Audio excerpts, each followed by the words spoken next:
perhaps our elder statesman, scholar. He is our activist scholar. He is our teacher, and he certainly has the ear and heart of the entire national and international African community. I think it's important to mention that he has written his book, which I consider, I have almost read it twice now. I have to go over it and over it. African World Revolution. It is almost a very practical recipe of understanding of all of the questions that prior to this book appeared to be complicated.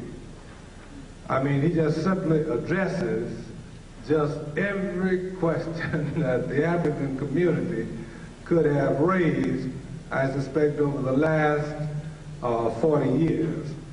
And you certainly have to have African World Revolution by John Henrik Clarke, and if you don't, you know, I see it on every table out there, so you certainly got to get it. But Dr. Clarke is internationally renowned, and I don't have to tell you that, and we're certainly privileged to have him with us here in this forum. Dr. Clarke.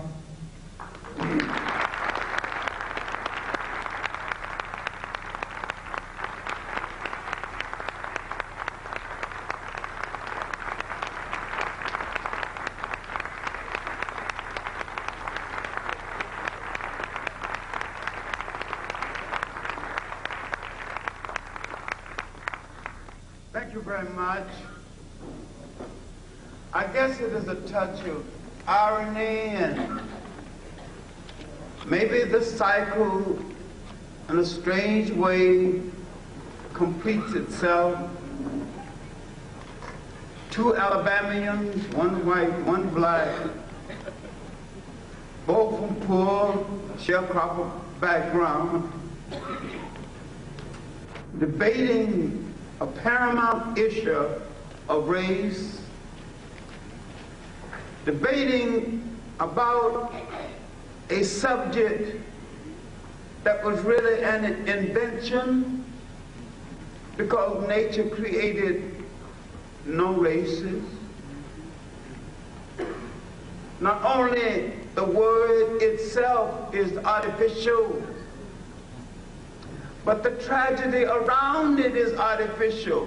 Now, if I say the tragedy is artificial, I cannot say the pain and the murder is artificial. You felt that, and that's real.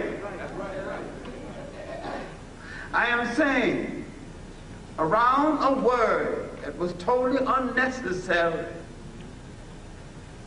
and a situation that was invented, not only have people suffered,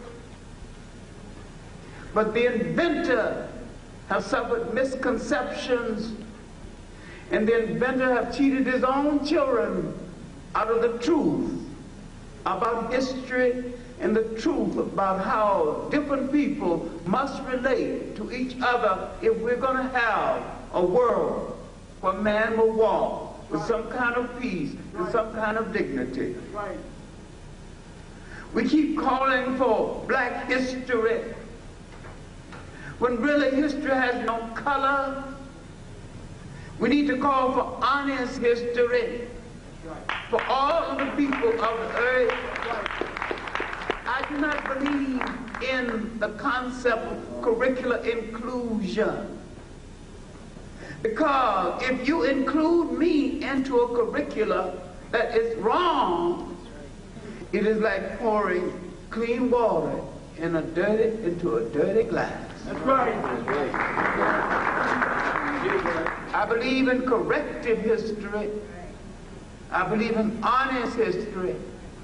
And you don't have to take white people out of history to put black people into history, but put them in their right place.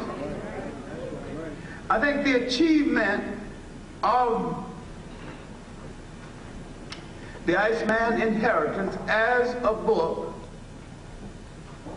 is not that it is a great masterpiece of literature, but that it is a revelation coming from the side to the victims. And it is a revelation for both sides, saying things that we both must know, a situation we both must confront if we are going to end the cycle of murder so that both of us can walk in peace. And if we as a people who've been the victims cannot arrive at a point where we can say the murder stops right here, we cannot come to power and form a black branch of the Ku Klux Klan.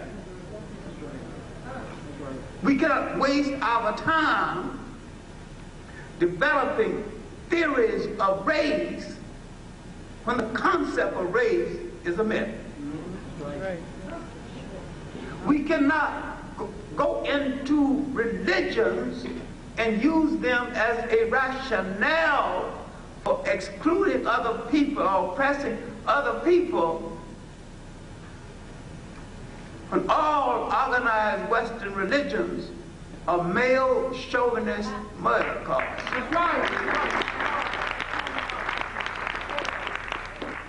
All organized Western religions have made God ungodly. Anybody that says his God gives you the right to enslave another people have made God ungodly. That's right. And anybody who says that his God chose him over other people have made God into a bigot. Yes. If God is love, God does not choose one people over another. Now, my complication around the concept of race and color began as a Baptist Sunday school teacher when I wanted to teach Sunday school at an early age. And so therefore I had to read the Bible, pronounce words like Deuteronomy, and I did. And then when I had to go through these little tracts, little fold-out Sunday school lessons sent from a white Baptist publishing company in Tennessee, and when I looked at all of those angels, all white, and I had a great-grandmother who told me God was love, God was no respect of kith and kin, and he is the Father of us all. It was those angels that confused me. All the people that died, not one little brown or black angel sneaked into heaven. I began to understand something had gone wrong with God's book. Somebody had tampered with God's book. Misuses were being made of the holy book. Where am I? I look in the book, I see Moses born in Africa, goes down to Ethiopia to marry Zipporah. Moses gets white, Zipporah gets white. I see people going to the land of Punt, which is present-day Somalia. They get white. People going to Kush, the present-day Sudan, where I found blue black people, and they get white. I couldn't find any black people in Africa, and the Bible unfolding in Africa. I couldn't even find any black people. I'm confused now. That I'm wondering about all of it. And I'm in Georgia, a teenager. I'm mowing lawn, airing dogs, doing all kind of chores to keep body and soul together before school and after school. I'm being pushed off the sidewalk by white thugs. One time I almost pushed off a bridge. In the meantime, I'm being told that this is superior people. Now, why does superior people need to prey on a lonely, straggly delivery boy, lawnmower? Kid ain't bothering nobody trying to make a buck. You're shining white people's shoes, polishing all those buttons and all the officers' clothes. You're trying to keep it together. I mean, well, if you got to pray on it, you sure can't be brave. But you got to take 6 of you and want to pray on him. So, why is the bravery? What is the superiority? I'm going to suspect something. Greed and selfishness. Greed and selfishness. Now I'm working in their homes. Mowing their lawn, washing their windows. And sometime after the man of the house is gone, I sit down. The lady of the house calls me in. I finish my chores. And I sit there and she complains. She sits there. She wants somebody to talk to. She's just complaining about her husband. Not a single thing in the world I can do about it. But listen. But she'd rather have some boy mowing the lawn to listen to nobody to listen at all. So once I listen, I can go out and mow the lawn. So I'm waiting for rich white people who have good libraries that they never use. So when I begin to borrow books and they never miss them, I start bringing them back.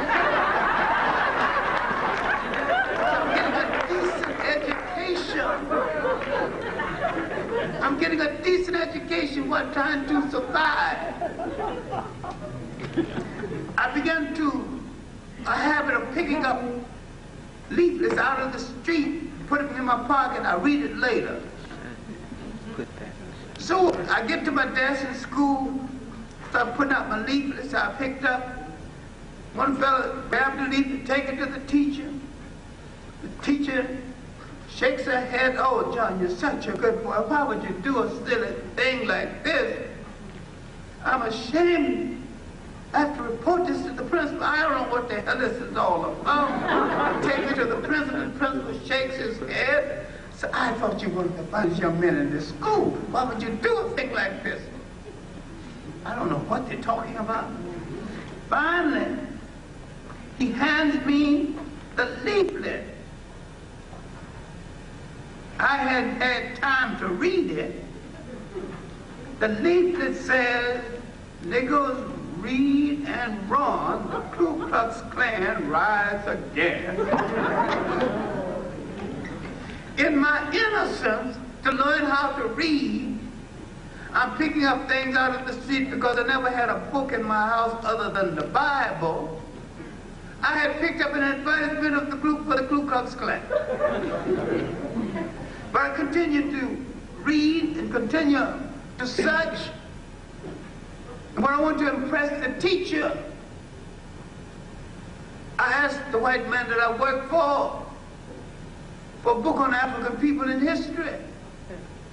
And he said in our vernacular, "You let me down slow." He said, "John, you came from a people who have no history." He said, "But one day you will have history. One day you might be a great Negro like Booker T. Washington." I didn't know anything about Booker T. Washington then. 20 years later, before I investigated him, finally I read an essay called "The Negro Digs Up His Past." And I knew that we not only had a history, but in ancient history, we were older than our oppressors. We were older than slavery. And when I discovered how old I was, I would walk up that. But white people said, "You just got here."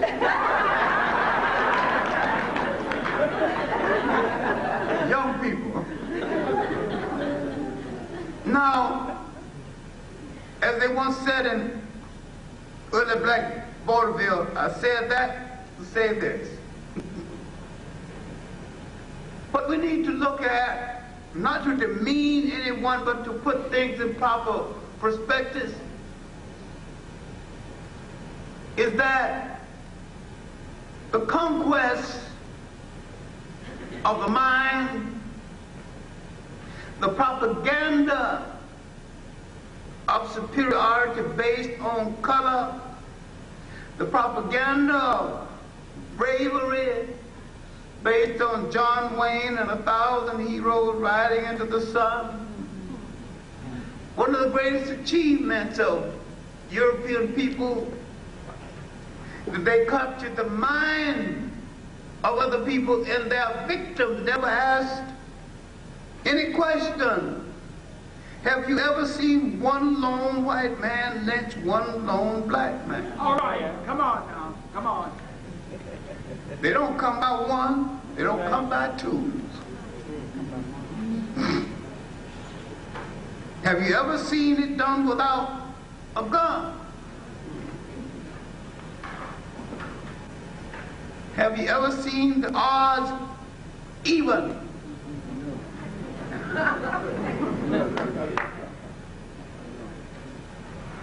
We have not asked the question about the bravery of people who Hollywood has made brave. We see one man killing 25 Indians and chasing them away. Have you ever seen one man meet one healthy Indian with no gun? I know.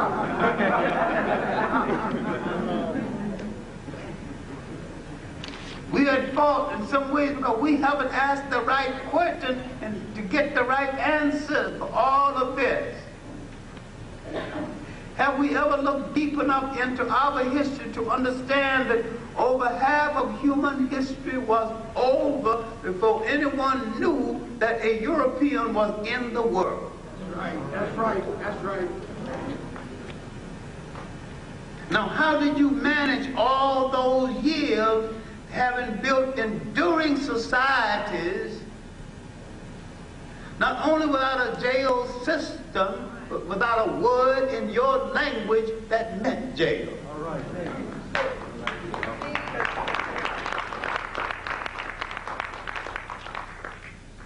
And how then, if you achieved that, and there is proof that you did, how did you ever become inferior to those who have achieved nothing resembling this in their humanity? Why then have you not studied the structure of our family to understand that Africa without foreigners had a family structure that in itself was a mini industry, in itself had a built-in Supreme Court, and that for 3,000 years that family structure has been under siege, and it still is.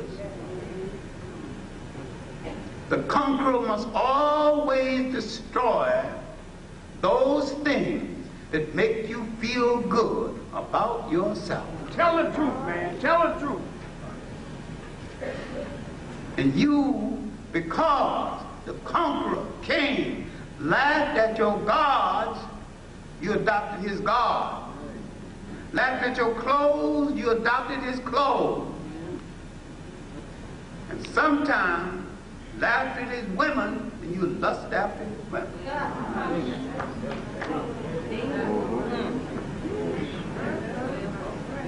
The conquest of the mind was his greatest conquest. Why then that this juvenile delinquent from a thawed-out icebox in Europe take over the world? Why didn't you think it out? You had a humanity in your culture that made you hospitable to strangers, and you never studied this stranger. You didn't know him then, you don't know him now.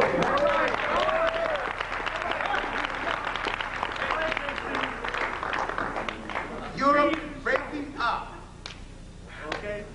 They spent their wealth on stupid walls, ammunition, savings and loans, gut encounters. Now they've dismantled a system, no matter how bad communism was or how bad you think it was. Everybody in it had something to eat. Everybody in it had an apartment, though it may not have been the shiniest one, but it was out of the rain. Now they're going to change that for a system of privatization, but they're going to have homelessness. Tell it, man. Come on with it. Come on. Communism did not fail. The communists failed. Now what's this got to do with the subject of the evil? It's got something to do with the fact that when a European takes over anything, a religion or a political order, he must exploit it for his own use or he must destroy it. Greed and selfishness. Greed and selfishness. Nothing has been in peace. And when he come into your home, you assume, because you transfer your humanity to him, you assume that he's got the same humanity as you. And you have not asked, as you should have, what is your mission in visiting my house? And if the enemy is at my door, will you be loyal to me or loyal to my enemy? Let's get this straight before we start anything else. But instead of asking these questions, you invite him for dinner. Your mentality had never adjusted to dealing with the people who you can invite for dinner, who will rape the cook and enslave the horse.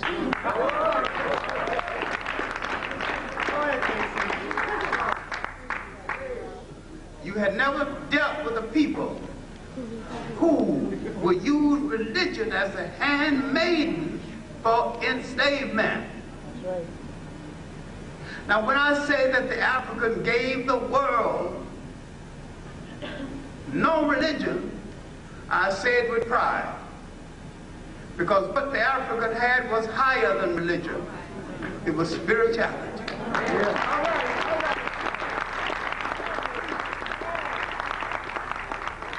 Foreigners codified that spirituality, formalized it, dogmatized it, and turned one against the other, and turned to their gods to justify the enslavement of people outside of the religion. Out of this formation came the chosen people myth. And out of it came the true faith myth. If you got the true faith, that means all other faith are false. And if that wasn't enough, after the Romans disgraced themselves in the mismanagement of Christianity that was against their temperament in the first place, they opened the door to Islam. Now they said that their God said it's all right to enslave anyone outside of the faith. I wish one day one black person, at least some of the black scholars who are Muslim, would read some of the literature about this religion. Stop jiving about it. This is the black man's real religion. Real well.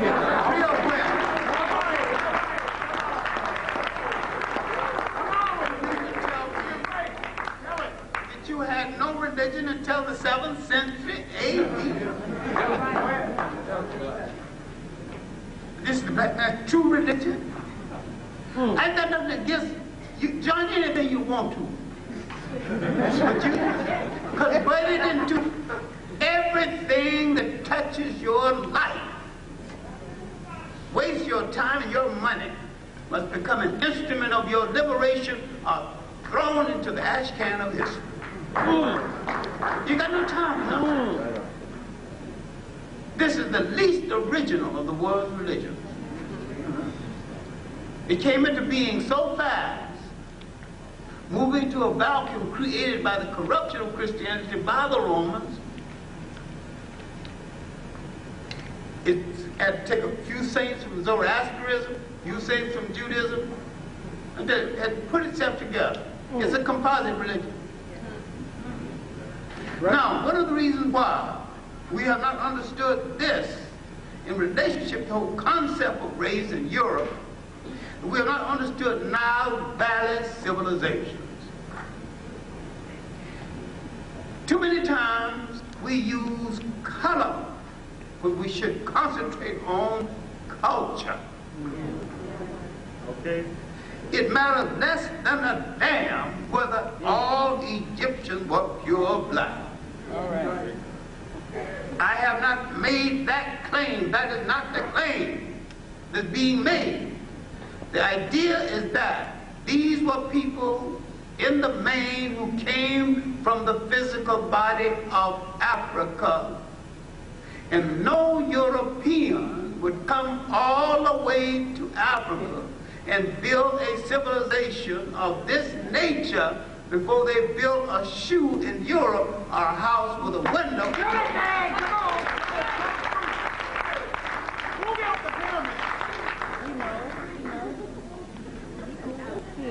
If the first book appeared in Europe around 1250 BC, written by someone named Homer, and we're not too clear whether Homer was man or woman.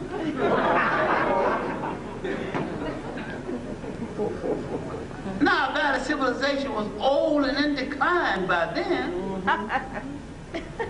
The pyramids and the Sphinx was already there. The Hebrew entry has come and gone.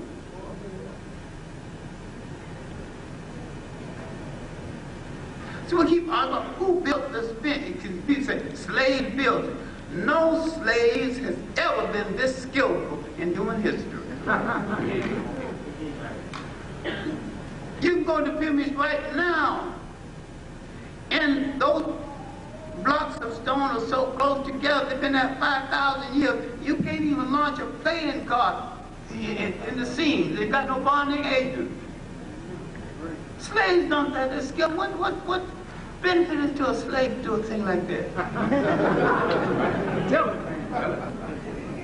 Now, the mulattoization of Egypt began with the Hebrew entry in the 17th century, 1700 BC. It continued with the Hittites, Shepherd King, 1600.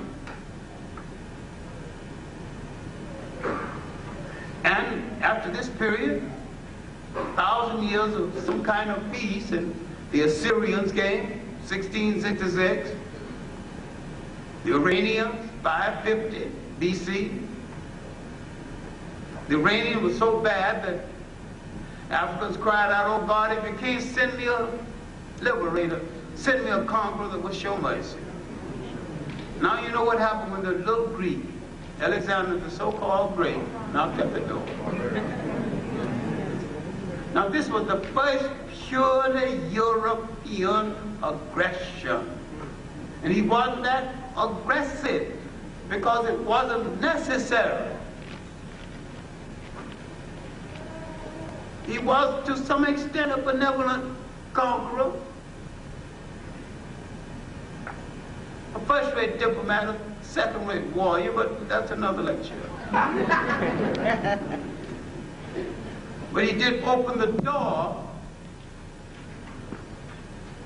for the ultimate appearance of the Romans. All right, we're dealing with racism now. And this is something we've got to do. The Romans and the Greeks were smug and exclusive, but they were not racist in the present sense, although Aristotle said quite a number of things that can be interpreted as racism and might well be racism. prejudice in itself and preference in itself is not racism. The racism that we are dealing with right now came out of the 15th and the 16th century. The rise of Europe after the Middle Ages, the Crusades, and the beginning of the slave trade in the 15th and the 16th century. This is what we got to really deal with. Europe, during the Crusades, partly religious, partly hustlerism, partly Arabian party. Right. But after this was over, famines, plagues, Europe had lost almost 1/3 of its population. They're looking for an outlet. During the Crusades, they had found some things over and above anything they'd seen in Europe. Fine fabrics, beautiful designs. They brought these things back into Europe with the Africans, Arabs, and the Berbers controlling Spain from 711. They've discovered something called soul. They began to use things.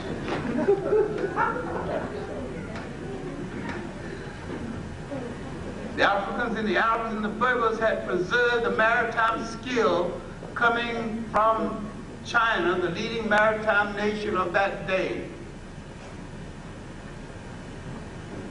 Some of this information fell into the hands of Prince Henry of Portugal, called Henry the Navigator, although there's no evidence that he ever navigated anything. With the birth of European maritime skill, putting boats out to sea, Europe started looking for Asia and the sweets and spices of Asia, something to put on that gosh darn awful European food so they could eat it.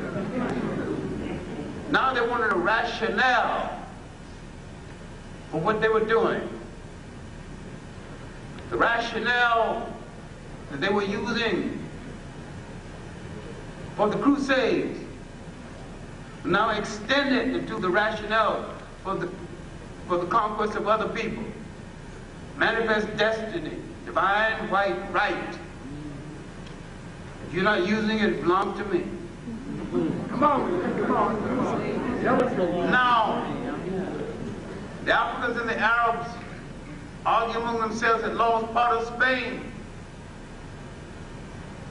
Spain and Portugal would go to the Pope to settle a dispute. 1455. The Pope would issue an edict, and he would say, "You two good Catholic nations, stop fighting among yourselves. You're both authorized to reduce to servitude all infidel people." Now, the justification for the slave trade had been set in motion. Portugal had achieved a minor victory in the Battle of Ceuta by capturing a small enclave in Morocco. Portugal had freed itself from the domination of the Africans and the Arabs. 1240, the Africans, then the Almoravids, had been challenged that same year by another group of Islamic warriors, the Almohades. We stand to learn whose were the story of the Moors in Spain. Read John Jackson's chapter on this called Africa and the Civilizing of Europe. Because there are many good works on this subject, dealing with the resurgence of Europe in the world. The Europeans began to come down the coast of West Africa, and mostly Portuguese, 1438. began to take slaves out of Africa in 1442. The nations in inner West Africa, Ghana, Mali, Mozambique, had a golden age, not only during the slave trade, but in spite of the slave trade. And we keep missing this. We think the slave trade, nothing else happened. The great city-states in West and East Africa continued until the Arabs began to destroy from the north and the Portuguese moved up from the south. Then the Portuguese and Arabs met, therefore forming the largest slave trading post in East Africa, one of the largest in the world, at Zanzibar, mostly by the Arabs from Kuwait and the Arabs from Oman. Omani Arabs and Kuwaitan slave trade. Now you can have sympathy for Kuwait, and I think you might need to. But don't forget now, the Arab slave trade lasted 1,000 years before the European slave trade. Ask your Islamic brothers to do a little investigating on it, and if they want to read something, you're going to tell them, read UNESCO documents too, called Slave Trading in the Indian Ocean.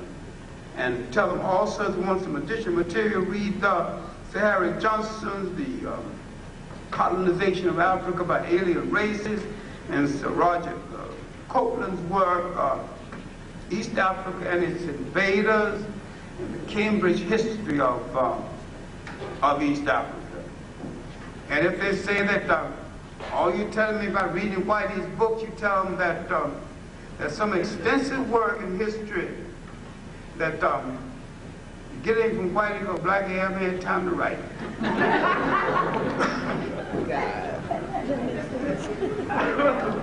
We don't get those grants. We don't get the kind of grants we can sit down and devote 3 years to one subject. We don't get that kind of money. If we get enough money at all, it might cover us for a year, and we got to go back to the classroom and get our rent paid. See, we're very human beings, you know, that we can't go to the electric company and say, I'm a scholar, so I'm not paying my electric bill this month. We get put in here and say this out. My point is that now we're reaching a high point in the concept of race to justify the slave trade and the colonial system that would follow. A lot of this justification, this rationalization, is coming out of Europe. A lot is coming out of the Catholic Church. And don't think I'm beating up on the Catholic Church, because England was in a swing position between Catholicism and Protestantism. And if you think the Catholics were bad now, you wait till those English got in there. They did it better. They were organized gangsters, this territory. They sailed up the Gambia River, took 10 miles on each part, on each side, established their trade. They made the slave trade a business, cold-blooded business. This African slave trade helped in the economic rebirth of Europe. Haiti and Jamaica but one-third of the economic wealth of the colonial power, then coming from those two islands. They had the greatest amount of slave revolts, mainly because they were pinched the hardest and pushed the hardest. Race was a factor now. It's becoming a kind of a justification. People that the slave preachment says, slaves, obey your master. That's the main thing they want him to listen to. They destroyed his gods, now they want him to listen to another god. In the United States, they outlawed the drum, they outlawed any form of African fractions. They weren't quite as ruthless in the West Indies, but ruthless enough. Now we see race and color playing a major role in the expansion of Europe in the outer world and the recovery of Europe in the outer world. You should read Father Bartholomew de las Casas' little work, The Disruption of the Indies. He tells you of the impact of Columbus on this part of the world. He says from 12 to 25 million indigenous Americans were put to death. He described the encounter in Mexico. He's called the first historian of the New World. The book was so devastating, the Pope had it brought to Rome and locked the manuscript up for 200 years, nobody could read it. And right now, if you go to a good library and ask for it, somebody will look at you kind of strange. You should make a mission to ask for these old books. Father Bartholomew de las Casas, The Disruption of the Indies. And read the books about Father de las Casas. Read some of the new things on Christopher Columbus. I'm sorry that Michael Bradley's book, The Columbus Conspiracy, has not been published in the United States. I was promised last year that the book would be out in January. No attempt seemed to be made to get it out. This would be the ideal time to get it out. I read the book thoroughly. I enjoyed it because Christopher Columbus was my favorite anti-Western heroes. I think one of the great fakes of history, even before I read Michael Bradley's book. I re-researched him again after he gave me some new information to dig up.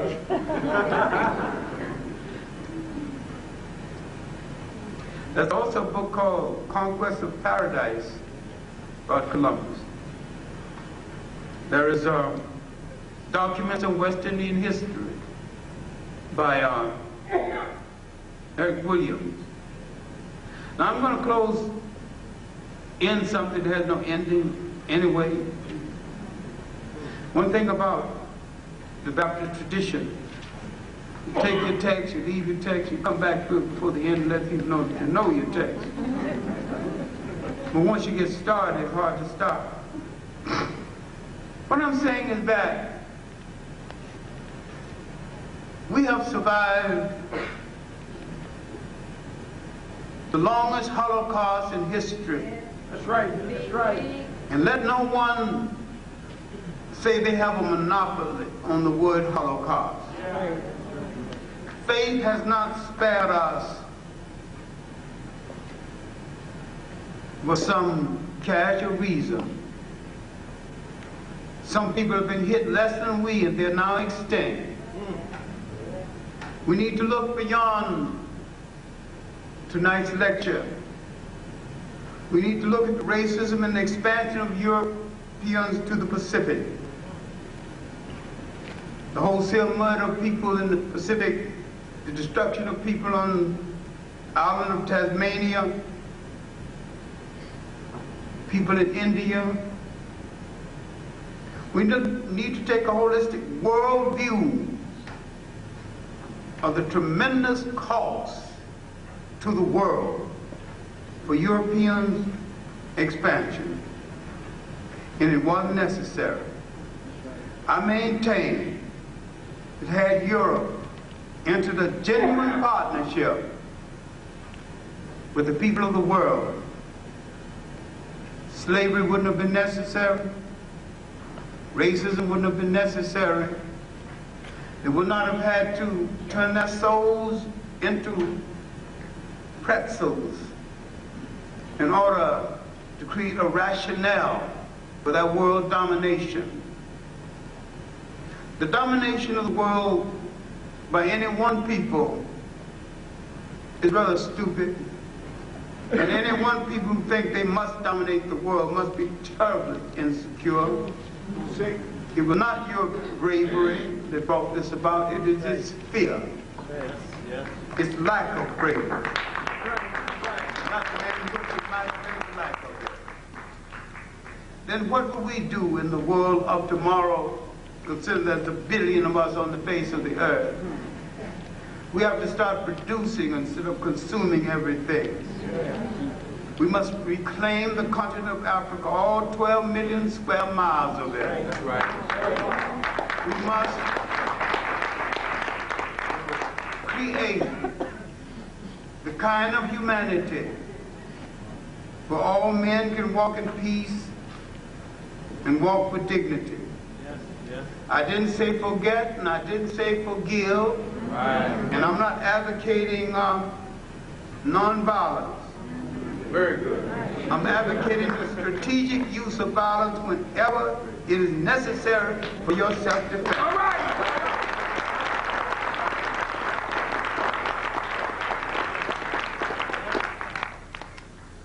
We have great gifts for the world. Years ago, when history was young, the great river valleys of Africa, we sent people down the Nile from inner Africa who formed a composite nation, later known to the world as Egypt.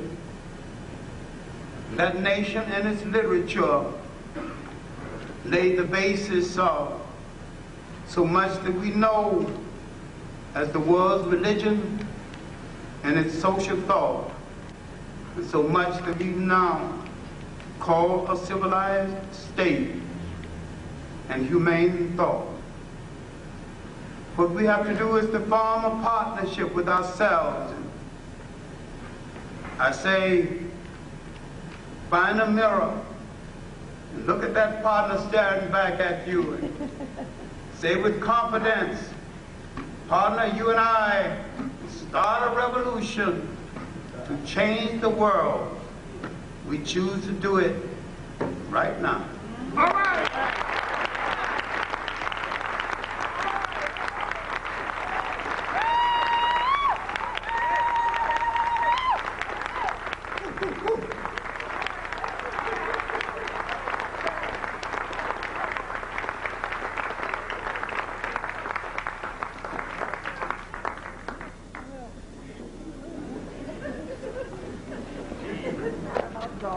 Dr. Clarke has given us a wonder. That's right. To behold and a wonder of this world, and telling us how to deal and how to move forward and how to go in this struggle and in this battle. I'm ready to give him another hoo hoo hoo.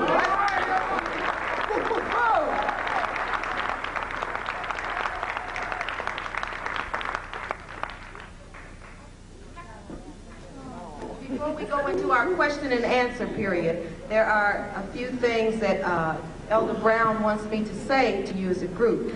Now, this is not the only great lecture series that has been sponsored by our host group of people.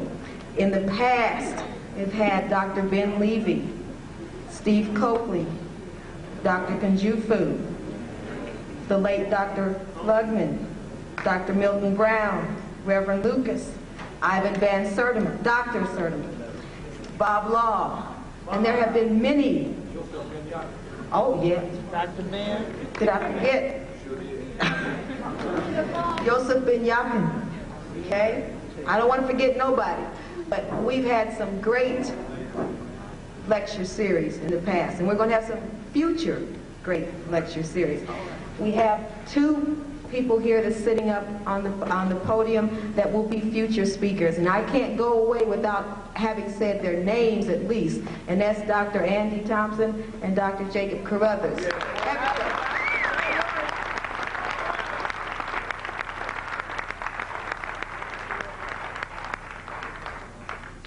So at this time, for us to have the question and answer period organized, we ask that those that have questions to please come and form a line up here around the front, up front. Go ahead, Pop. Yeah, please let him come first. We want to limit the question to 3 seconds. the question, the answer can be a lot longer. Okay, and we're going to take the mic over for the question and answer period. But for anybody that leaves at this point, we want to thank everybody for coming and coming out to the series. And if anything comes up in the future, if you're on our mailing list, we will be glad to notify you so you can come again. And we want to be able to thank, and we want to thank again our illustrious speakers. Okay.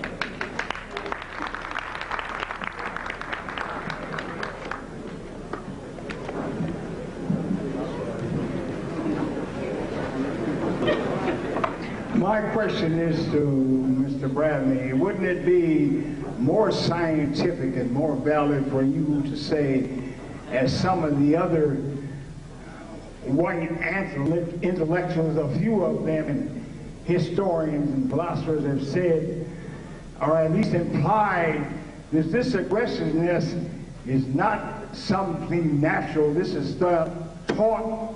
It's a cultural thing for greed and selfishness. You become superior after you have grabbed everything, and then you want to justify it, and you claim that I'm naturally superior. You know, the divine genetic right was based on the same thing. All groups have been greedy and selfish. The difference is the white man has been more greedy and selfish than anybody else. I have a question. What do you think about that?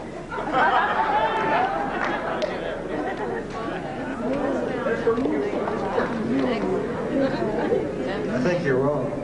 I think that with regard to the white race, there's quite a bit of scientific evidence to show that they were aggressive before there was very much to be greedy about, since they were aggressive in their own caves and their own ice. I believe it goes deeper than the conception of greed.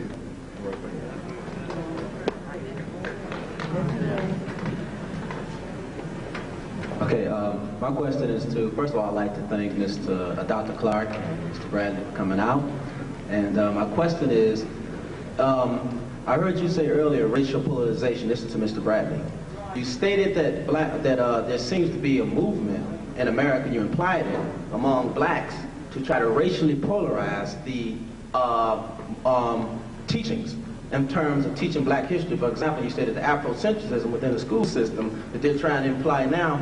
We seem to be trying to racially polarize history. But what I see, based upon what I see when you state that, I think of there's Sir Henry, Gerald Massey, there's Sir Godfrey Higgins, all these white people, the Europeans that have done history, and they've stated in their works that these things were originally created and done by dark-skinned people with thick lips and woolly hair. My question to you is, doesn't it seem like the best thing we should be saying here, instead of coming among black people telling us about we should not do the same thing as white people have done, what you don't believe we've never done and we will do? I think it is more proper for you to go among your own people and tell them not to do that thing among us.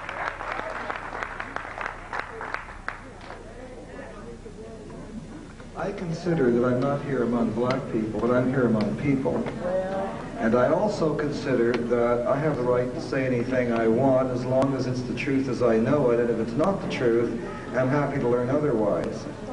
I am trying to say as well that I've talked to some people now who carried Afrocentrism, I think, a bit further than the facts justify. At Vanderbilt, somebody told me that the high cultures of China owed everything to Africa. And that's nice, but try to convince the Chinese of that. What I'm trying to say is that the whites have distorted things terribly. I would hate to see any other group do the bad job we have, because I don't think it's necessary. That's all I have to say.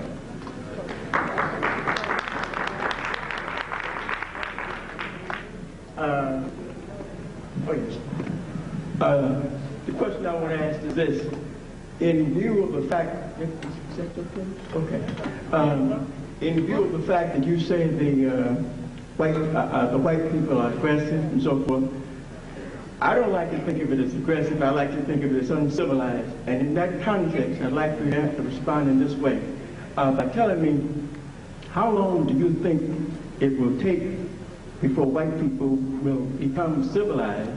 And especially in view of the fact that if they came out of this cold climate where they did not have access to many things, then since they did come out and they were able to share, or they had the opportunity to share, and they did not share, how long do you think it would take before they will become able to live in peace with the world? And if it is necessary for them to go through some sort of, I don't mean education, some sort of surgery or brainery or some sort of something to make them civilized.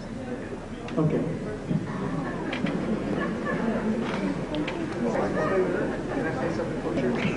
Okay, when all the speakers come up here, there is a time frame on you, okay, on the length that you talk, okay? So let's try to limit our questions, please. Thank you. Stick up for me.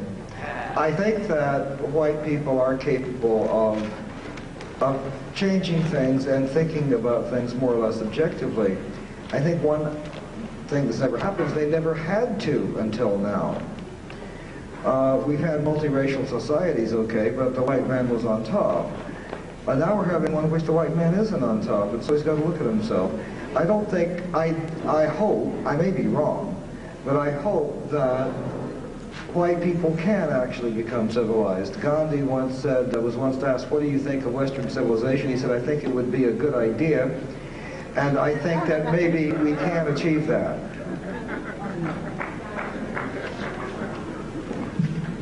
Respected Dr. Clarke, Mr. Bradley, I agree with the first paragraph or so of your book when you state that whites are racist and aggressive and sexist and whatnot. After that, all of your proofs seem very terrible to me. Neanderthal being in the line of human evolution,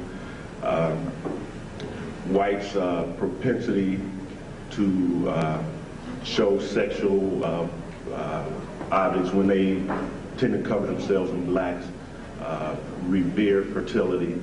But my question is, how dare you try to preach to us about how to save ourselves from people like that?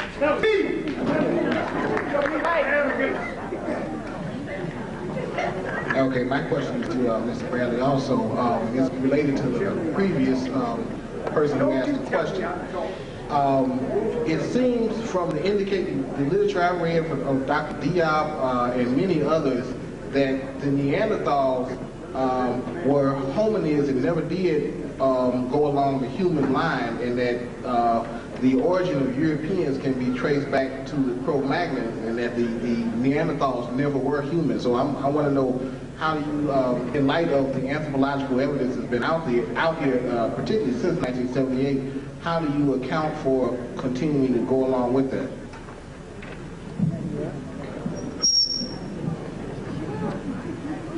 I'm not familiar with Dr. Diop's work in detail, but I am familiar with Neanderthals. And to me, there is no doubt whatsoever that the population of Europe still is largely Neanderthal. I've met some people from Eastern Europe and the Russian, the Caucasus Mountain, who are more Neanderthal than they are anything else.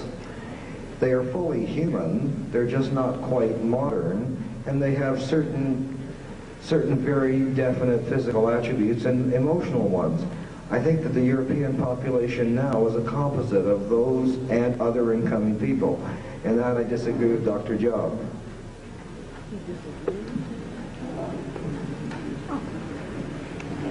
Yes. Okay, my question, okay. You were talking about how African people over here in America as slaves, African people over here in America as slaves, embracing the conquerors' religions such as Christianity and Judaism and Islam. One thing you didn't mention was Catholicism, and you said, okay, you said that we didn't add any of our Africanisms to these religions. My question to you is, what did you think about Catholicism? Because when blacks were over here, when blacks were slaves, they incorporated the Yoruba religion into Catholicism.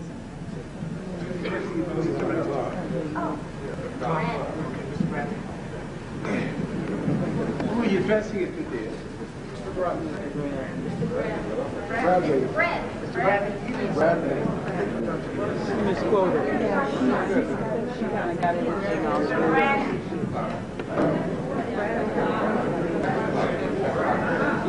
In actuality, I didn't say that. Now, neither one of us said that.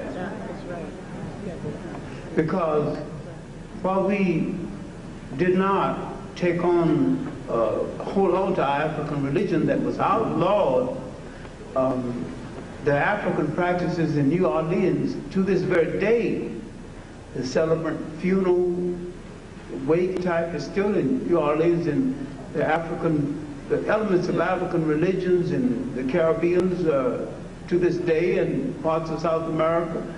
And in my last visit to Brazil, I know Catholicism and the Yoruba faith is combined in some areas among whites as well as black. I did not make that kind of statement, but you might read Huskovitz's The Myth of the Negro Past, and there's some other works on it too.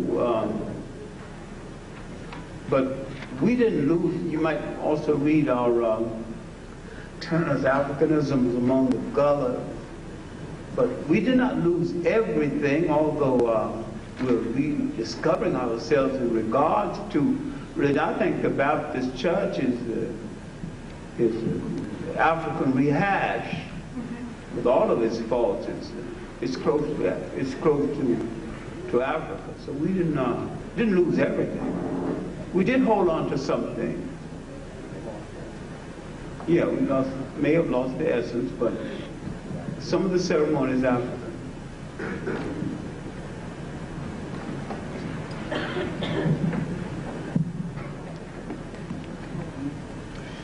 Well, my question is addressed to Dr. Clarke, a man to whom I have great respect, and I try to read everything that he writes and get in print. Dr. Clarke, I just find it perplexing today, as well as other recently, your characterization of the word race is artificial. And the reason I find that perplexing is because, you know, we know down through history, people have, even Egyptians, as Diop pointed out way back in some of the early dynastic period, on a column have different classification or races of mankind or species of mankind. Whatever term you use, it still is a recognition that there are different branches. Whether all those branches stem from the same stem or not, that's irrelevant from the first point of analysis. We have to deal with some type of term. And just like even in the Bible, you know, we look at the table of nations, you know, I mean, whether we date that from the 10 BC or the 6 BC, it's still a recognition that there's different species or races, if you want to call it. And the reason I'm perplexed is because your characterization of the term race is artificial can lead off into people and say, we as a people shouldn't band together as a group because there ain't no such thing as races. And I'm fearful that the same thing that happened in the African community today is what happened in India in antiquity and have brought about the downward plight of the blacks in India dating back from antiquity, when somewhere down the line they lost that concept that they was a distinct people as opposed to those Aryan invaders who came in there.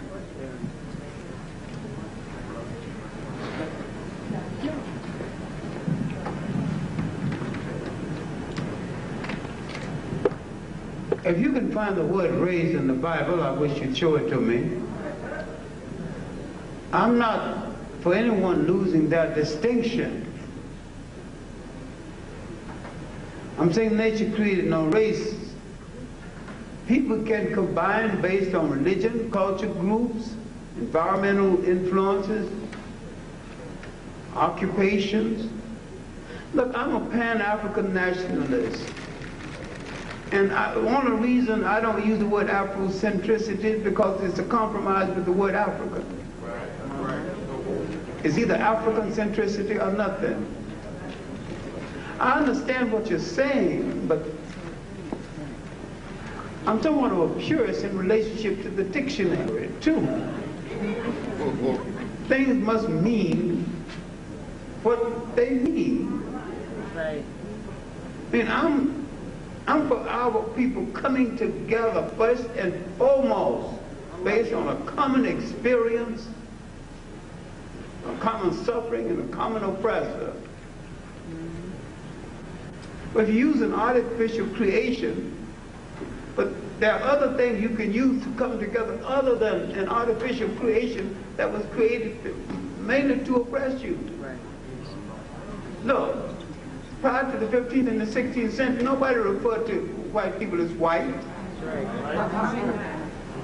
So to refer to people as white people, or black people, this came out of the slave trade, and I mean, you refer to people based on that geography and that culture group. Right.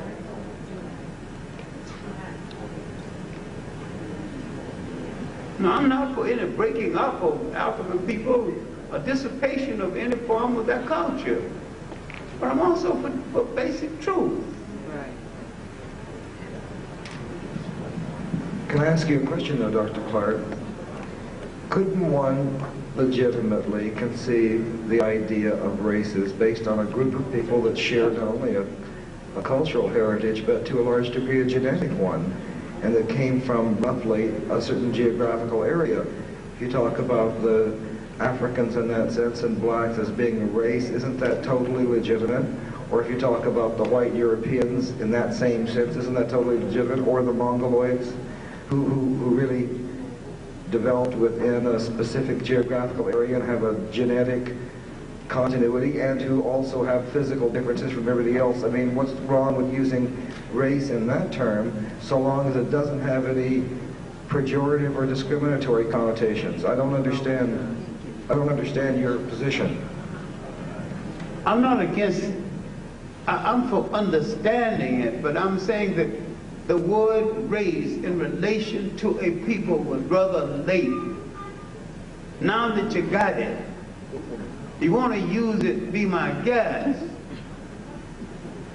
But the history, the semantics of it, is that it was not originally used. And people were referred to as people. Right. Of a given group. Now, certain things have bound people together. And for convenience, anthropologists have called this a race. So if for convenience people want to continue to use it, I have no problem with it.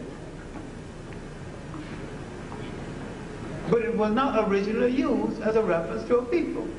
Nor was the word black or white or yellow used as the original. You don't identify people that you identify people based on that geography and that culture group. Right. And then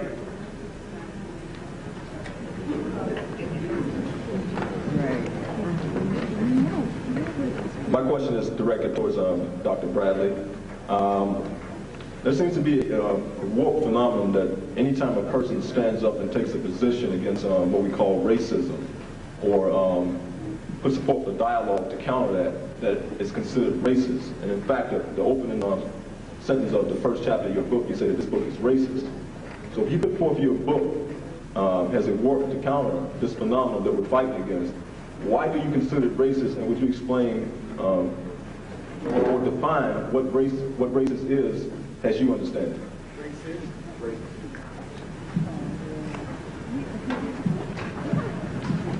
Okay, just a second, I want to get this crystal clear. You want me to define what the term racist means? Okay, I use that as an opening grabber because the book was directed actually toward white people.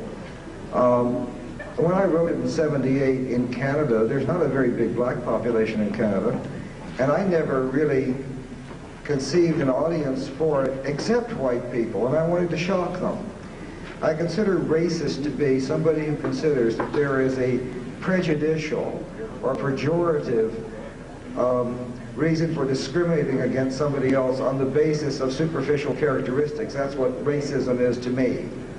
Now, in my book, I considered that we might do that with regard to white people, because in general speaking, history has shown they're more aggressive than other people.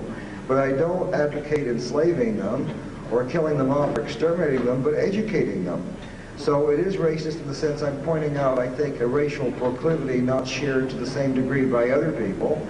But it's not racist in the sense I don't think any violent action should be taken against white people because of it. I think that mostly, if they can be seen to experience it, that they can change to a remarkable degree. That's all. Now, does that answer your question? Because I'm not trying to duck it.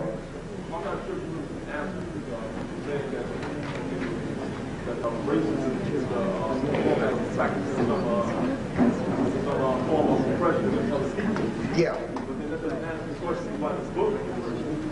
Well, because most people, pardon? Yeah. Okay, I'll talk to you afterwards, because I did it as a literary device.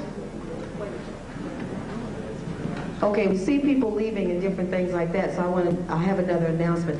The audio tapes are ready and on sale now for $5. So if you want to get an audio tape, feel free to do it. Now don't rush out right now because we're not through. We're going to take these last 5 questions and then we're going to wrap up. But again, I want to say we do want to thank the Worldwide Wonders Deliverance Temple for the opportunity to come out and be together like this and be able to air and voice our opinions and all those good things that we need to know in order to be able to move forward as we want to do. Okay, well, these last 5 questions and then we want to wrap up.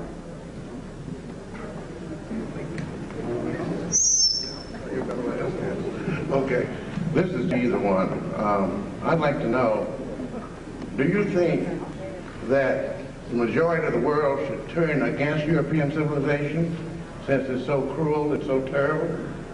You think the Japanese, who are moving directly towards European civilization, should reject it? You think we should get rid of our Cadillacs? That's all.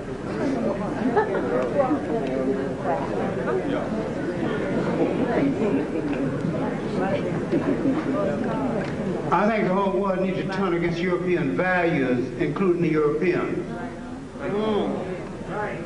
If the European has anything called civilization that you can use, by all means use it. For your survival, draw on the intellectual heritage of the whole world, but always start with your own intellectual heritage.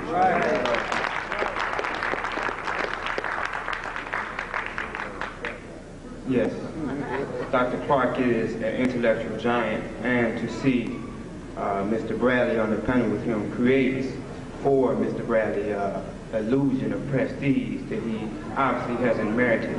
But my question for you, or my statement to you, yes, Mr. Bradley, yes, you, is that you said a lot of diffusionary stuff here tonight.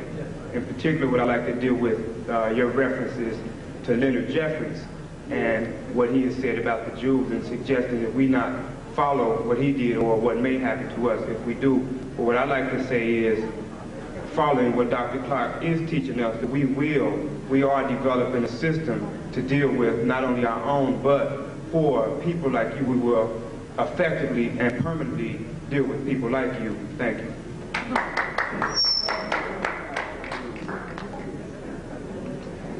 I just want to make a comment and a question that would address both of the gentlemen. But since most of the questions have gone to you, Mr. Bradley, I think this question, a comment and a question. Yeah, first for you. You made a lot of very interesting statements tonight, but one of the things that troubled me is that you failed to see the point that particularly when you talked about the violent nature of other groups, world history tells me that the European taught the world how to cut each other's throat in a very large way. And in particular, when you talked about, for instance, the Jews killings, the girls that were killed, in the film, you have to remember that particularly if you're going to deal with the issue of the Iceman inheritance, you have to also study the psychological impact that has had on other people. We as a people have been living in physical proximity with white people for over 500 years. So it's not unusual for me or for any of us here to see that many of our people have adopted the Ice Age tolerance level. Okay, so what I'm saying is that when you see black youth doing what they're doing, that is a culmination of a lot of things that has gone down. Very right. Good point. Yeah, I couldn't agree with you more, and that's not what I meant. What I meant was that in traditional cultures before Europe expanded, okay, there was aggression among other races and groups other than white men. I just wanted to make that point. I'm not saying that everybody else was sweetness and light and the Europeans alone were nasty. However, I agree with you wholly. You cannot, I'm right now involved in this business, maybe it's not known here, but Toronto is right now in the middle of a controversy over quote, race and crime, unquote, as if you can separate race, crime, society that people have been exposed to for a long time, plus socioeconomic problems, okay? I agree with you. I mean, everybody now has been exposed to Caucasoid violence in every conceivable way, from obsolescent violence toward, obsolescent production, violence toward nature, to pornography, toward violence in films. I'm not saying what you think I'm saying, I don't think. I mean, I'm not saying that just because black youths commit X amount, blacks are, are criminal. Obviously not. What I'm saying is that these people have been exposed to a very violent culture for too long, and that's why I pleaded with the audience that if there's anything we can do is to stop this culture of violence. I don't know if I'm getting across now, but... Well, I'll just make it from there. I would like both of you gentlemen to comment on the current rise and unification of Germany, and what is the rise of this particular strain, because they're in the news everywhere. I mean, the skinheads, the neo-Nazis, they are rising up, and nobody can afford to ignore that. No one can. And I'd like to hear your comments about that since you're dealing with that topic. Well, I have always maintained that the greatest danger to this country is the rise of Nazism, or some form of fascism, and that the communism was never the great danger that they made it out to be, that communism was the greatest danger to themselves. There's a rise in fear coming from the presence of two types of minorities, and the inability to put one successfully against the other, although they've had some success in this. And the realization that on a world basis and even on a national basis, very soon whites are going to be the minority. And so people are flexing their muscles and hoping to make an impression before this is known to the victim. The unification of Germany was inevitable anyway, as the unification of Korea is inevitable.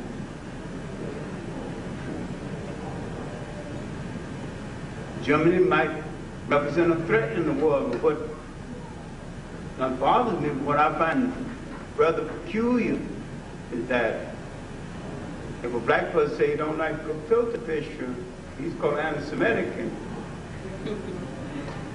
Jews Defense League and not fighting in it, and there's 150 anti-Jewish groups in America. Nobody's fighting in them. They're paramilitary, they got guns. Blacks have one dissident word. They have no guns to fight. They can't, powerless people can't do too much anyway. So even if they were anti, and I don't think that's the case. Nazism is rising again in Germany, and the concept of Nazism is rising again in the United States. And screaming editorials against it. Somebody's agreeing with it. I don't know if anybody's agreeing with it, but it's certainly on the rise. I went out, in Canada, it's on the rise quite a bit too. I was hired just recently to go across Canada by bus with a group of skinheads undercover to get their values and whatnot. A film producer wanted to do a film about this new phenomenon arising. And it was frightening to me, number one, how many people there are. Because in every little town we stopped at, much smaller than yours, mostly down here, these guys were almost uncannily, you might say. People were coming out of the woodwork. Hundreds of people in little stop like Medicine Hat, Alberta, or Brandon, Manitoba. And the first thing that struck me was the violence and anger of these people. And the next thing that struck me was how many of them there were. And I've been sitting in Toronto trying to convince Canadian media to do something about this, and I've gotten nowhere because nobody will take me seriously. But I think it's a very serious problem. I think within 5 or 10 years, we may be in trouble that's going to make Nazi Germany like a Sunday school picnic.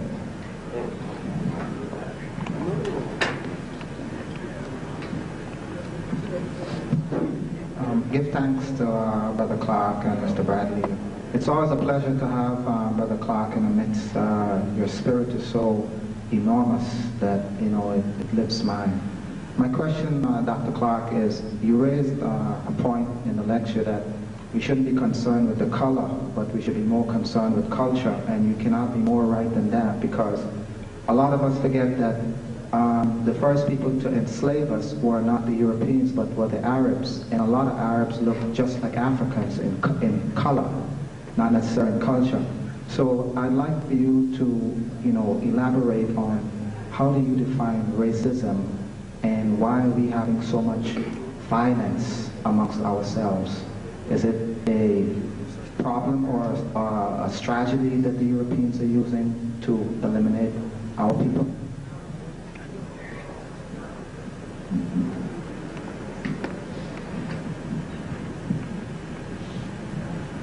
Unfortunately and tragically, sometimes we have a lot of violence among ourselves because we have not mustered up the will and the technique and the nerve to take on our real enemy that is not ourselves. Thank you. The Arab is a mixture. I've often referred to the Arab as the bastard child of a bastard child. Human waste matter dealing with the mixture of several people. And of course they were in the slave trade. After 2 generations of mixing with African women, they created kind of a dark-skinned Arab that they used to facilitate the East African slave trade. We don't know how few friends we've had in this world. We might not have had any. But every person we've ever befriended, in most cases, have turned on us ultimately. What we need to do is to befriend and defender of ourselves. Be careful about who we befriend. Defenders of ourselves. I think we put confidence in the wrong people, and we bought too many foreign toys and foreign religions and foreign ideals without examining them thoroughly. I don't think the Arab is basically different from the European.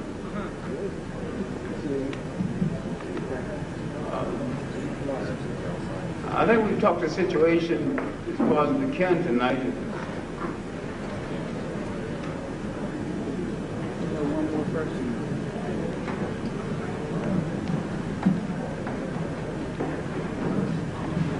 Okay, Mr. Bradley, how is your book received? And I also have a question for Dr. Clarke. And Dr. Clarke, you spoke about religion and how religion has been used to control people. The spirituality that you spoke of, can you elaborate a little bit more about that? More detail? With man, before man organized religion, and he had no rationalization. And when Africans adhered to spirituality other than religion, he tried to bring man in harmony with nature. With religion, you try to defy nature. And Africans believed that there was a spiritual force in the universe. He knew that he couldn't make a hurricane, he couldn't stop one. He knew that the spiritual force of the universe was in everything, including a tree. So he didn't have to go to a church and pray, because whoever was the God was in every living thing, in the tree, in the water, and in himself. And when the Europeans came and built something called this, a church called this, the house of the Lord, the African laughed at him, because they said that the spiritual force they can make the wind and bring back the seasons too large to fit into that small place. You must be crazy. So what you're worshiping is not a religion at all. You're worshiping a foreigner's concept of a religion. And you need not feel guilty when you neglect it or walk away from it.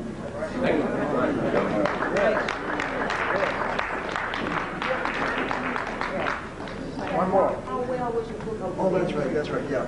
Okay, it's not very well received among whites, except among some physical anthropologists. It's better received, I suppose, among non-whites, both Orientals and bloods. But some, like the young man who left here, seems to be angry at me for some reason. I still don't know what they've done. So, I mean, it depends, but naturally you don't expect whites to like it very much. In Canada, I have a very difficult time anybody even taking it seriously enough to interview me, except if they want to distort it. Then they're happy to interview me. But you have to expect all that. All right, thank you. I must apologize for extending your time past your limit. But I felt that the discussion did not touch on several important points about genetics and paleoanthropology that could be brought out and shed some light on it. Dealing with the theory of orthogenesis, first of all, what Dr. Clarke was speaking about, the fact that the African man saw himself in context with everything in existence. This meant that the cosmos and the infinitesimal and all things, he was a part of that, and he had to define himself as a part of that. This relates to orthogenesis in that the seed that flows from generation to generation has a direction of its own. It has a direction that you could say is of God. And there is such a thing as a dead end in mutational process. The white race is in the process of a dead end. Genetically, they are not able to reproduce at the same level as other peoples. And this has been substantiated by their own studies. It has got down to the place to where they even masturbate to reproduce through artificial insemination and other scientific devices. I want to point out that Nazism came about as a result of Oswald Spengler's studies back in the early 1800s. And it was Hitler who read his studies and formulated Mein Kampf while he was in jail. From this position, it was said that the only way the white race could be saved was through certain devices that Hitler adopted. One of them is the elimination of people, non-productive people. Another way was through the arts, which Spengler said that the arts had shown that the European race was self-destructing. Now, it was Richard Nixon who came into order, came into power with the Nazism in 1968 after the white race was shocked by the riots. And from that, I'll wrap it up, but from that we have been under an intensive Nazi national policy ever since.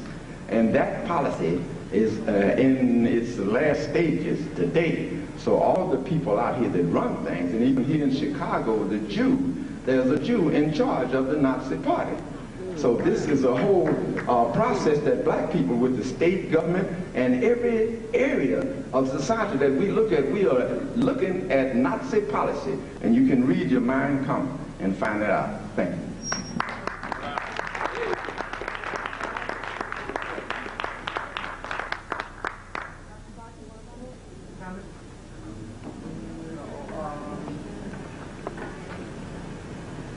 We got time to talk to Clarke. Give him the mic.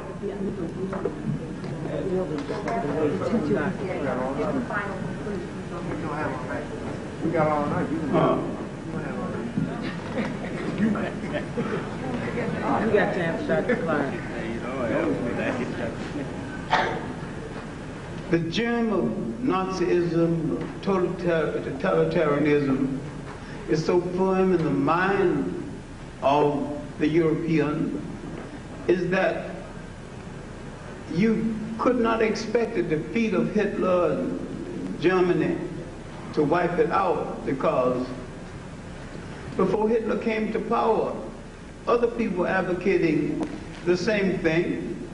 The Teutonic origins theory had its greatest development at Columbia University and Harvard University by professors there. At the same time, the racial theories of Winford Carter, who wrote The Rising Tide of Color, and another work called The Negro as a Beast and the Eye as the Image of God. And you haven't read the tremendous amount of racist literature produced in this country. They said things worse than Hitler ever said. I don't know what everybody's so surprised about it. You ever read David Hume and all these people who justified slavery? I mean, hundreds of years before Hitler was born. So it's nothing especially new, but you are newly discovering something that's been there all along. We don't watch ourselves. This country, I thought, had Nixon not moved to Watergate, I think Nixon might have been a dictator. Might have eliminated the election, became America's first dictator. We're rather naive people in relationship, because we'd rather ever elect an intelligent president anyway.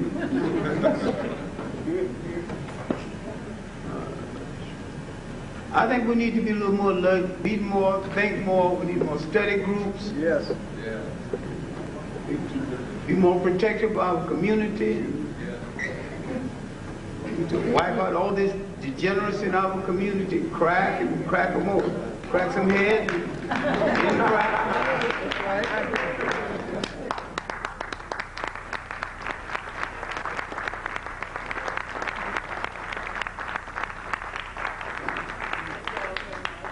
Again, we want to thank everyone for coming out.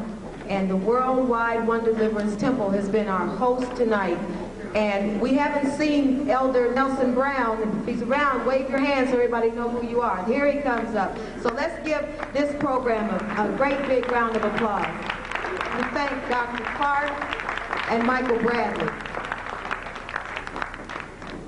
And as they say, be careful out there.